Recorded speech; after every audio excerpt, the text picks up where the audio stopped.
আসসালামু আলাইকুম।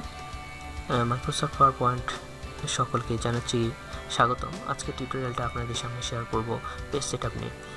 তো প্রথমে আমরা মাইক্রোসফট পাওয়ার পয়েন্ট এটা ওপেন করলাম। ওপেন করার পরে বাই ডিফল্টে এরকম আমাদের শো করাচ্ছে। এখানে ভালো করে খেয়াল করুন, যদি ডিজাইনে যাই তাহলে পেজ সেটআপ এখানে আমরা অপশন পাবো, এবং এই পেজ সেটআপ অপশনটি দেখানোর আগে আপনাদের সামনে আমি যেটি দেখাবো সেটি হচ্ছে এখানে দেখুন, আমি মাউসের কার্সরটা যেখানে রেখেছি সেখানে জুম ইন জুম আউটের যে অপশনটা রয়েছে, এখন বাই ডিফল্টে আমার 68% এটা জুম ইন অবস্থা রয়েছে। আমি ধরুন এটাকে 23% করলাম। এখানে যদি আমি স্লাইড শো হিসেবে শো করি তাহলে দেখুন এই পেজটা এরকমভাবে শো করাচ্ছে। ওকে, এখন আবার যদি এটাকে আমরা আরও বড় জুম আউট করি, মনে করুন 400% পর্যন্ত জুম আউট করলাম, এক্ষেত্রে আমরা মনে করতে পারি যে স্লাইড শো করালে এটা অনেক বড় দেখাবে। বাট দেখুন, আমরা যখন স্লাইড শো হিসাবে এটাকে শো করাবো তখন এই সিস্টেমটা বা এই যে পেজটা যতটুকু রয়েছে ততটুকুই আমাদের কাছে শো করাবে। এখন চলুন আমরা এটাকে বাই ডিফল্টে নিয়ে আসি।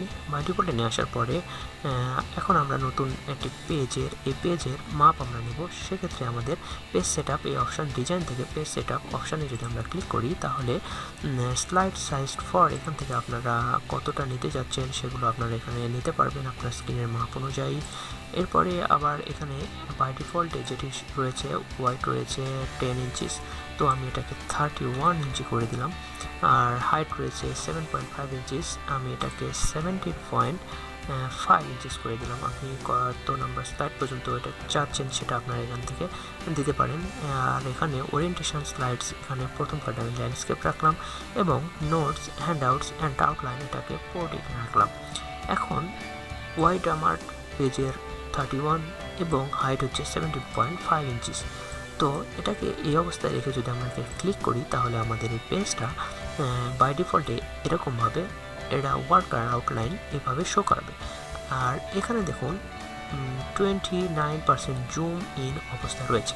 এখন যদি এর আগে কিন্তু ছিল 68 বাই ডিফল্টে। এখন আমি যদি এটাকে স্লাইড শো হিসেবে শো করি তাহলে দেখুন পুরো পর্দাটাই, আমার স্ক্রিনের পর্দাটাই এটা শো করাচ্ছে।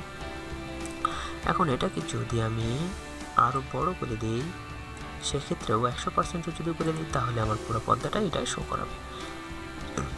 তো এটাকে আমি বাই ডিফল্টে রাখছি। এভাবে আপনাদের পছন্দ মতো আপনারা পেজ সেটআপ থেকে আপনাদের স্লাইডের মাপটা আপনারা পেজের মাপটা আপনারা নিয়ে নিতে পারেন।